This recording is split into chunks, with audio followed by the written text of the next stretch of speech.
So what's going on, guys? We're about to go in and film an ad video, but I just got my Ghost pre-workout on, and I wanted to give you guys like a live taste test and like a little bit of a review. I'll do a more in-depth one like as I've had some time with it, but let's just jump into it, I guess. This is going to be sour watermelon. From what I've heard, it's really tasty, and I guess it works really well, but we're about to put that to the test. Just right off the bat though, one thing that I love is that they put the scooper right on top like that, and just makes for easy access. If I can even get it out though. There we go. Alright. One scoop, I think it's a serving. Yeah. It's a pretty big scooper, so I'm imagining that it's going to be kind of strong initially.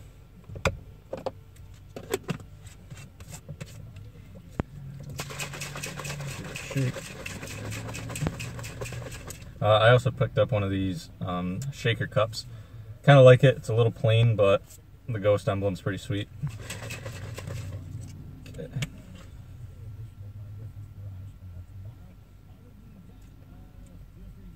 Holy shit.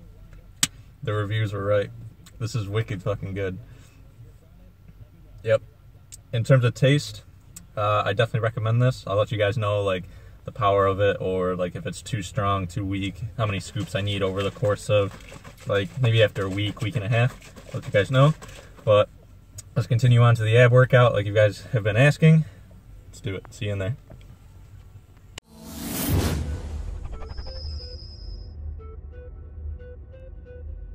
So a lot of you guys have been asking me, how do you bring up your lower abs? So for this video, I'm going to be focusing mostly on that. We're going to cover fixed leg raises, hanging leg raises, and one of my personal favorites, the cable crunch. So as always, jumping right into it, first exercise, fixed knee ups is what I'm going to call them.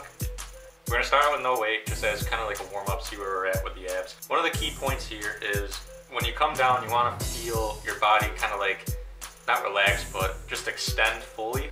You want to do this because it'll give you the full range of motion and you'll get the most out of it. Another thing is you don't want to be slumping down to where your shoulders are up like this. You want to kind of flex your lats down and push through your elbows into the pads so that your shoulders are square and I'll call them parallel to the floor. This will ensure that everything stays nice and tight and the contraction and the tension will be fully on the abs. For the second set of these, we started using weight. I believe this was a 25-pound dumbbell.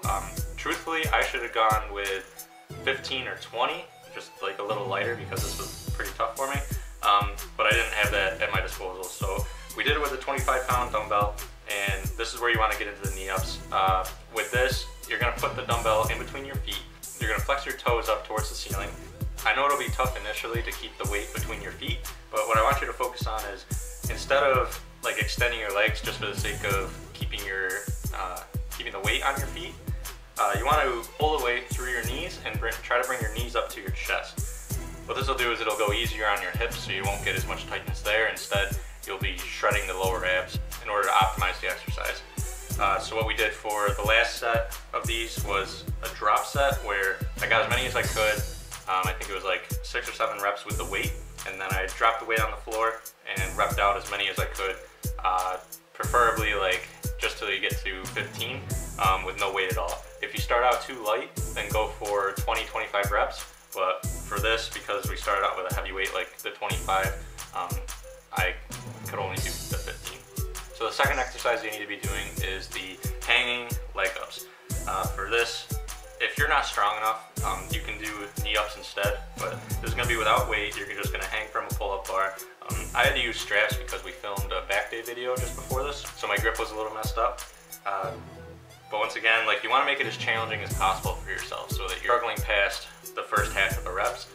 So what I did was I extended my legs all the way and just really like focus on not swinging. So you're going to have to slow down the movement, the negative especially, so that you're not swinging back and forth violently. It's going to be like you want to be as still as possible. Now, if you can only get 3 reps with this after doing the weighted knee ups, then get 3 reps. If you can do 15 reps, do 15. If you can do 20, do 20.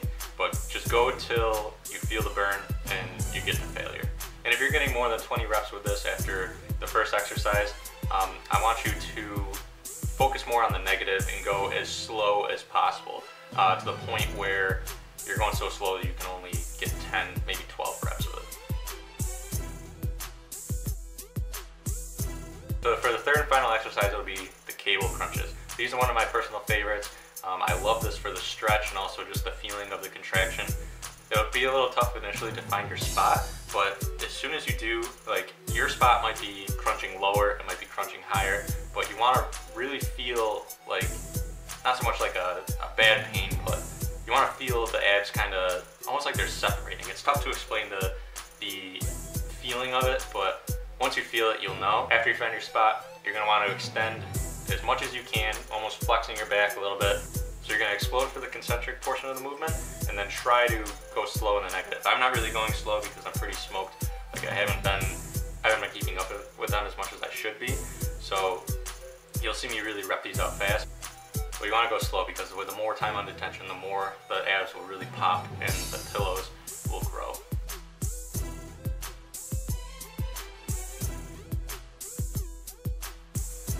So yeah, that was the video, guys. I hope you all enjoyed it. One thing to take away from this is hit abs at least once a week. It's kind of like, it's just the centerpiece of the body, and if you're not hitting them directly, it's going to be a lagging body part because they're under so much stress throughout the day and throughout other exercises. They're just more adapted to high endurance, and so if you're not doing them regularly on their own, they're not going to be hit as much as they should be, and because of that, they won't pop as much as you want. So yeah, be sure to like, comment, and subscribe to my YouTube channel for more videos like this. A lot more coming soon. I hope you guys all enjoyed the video.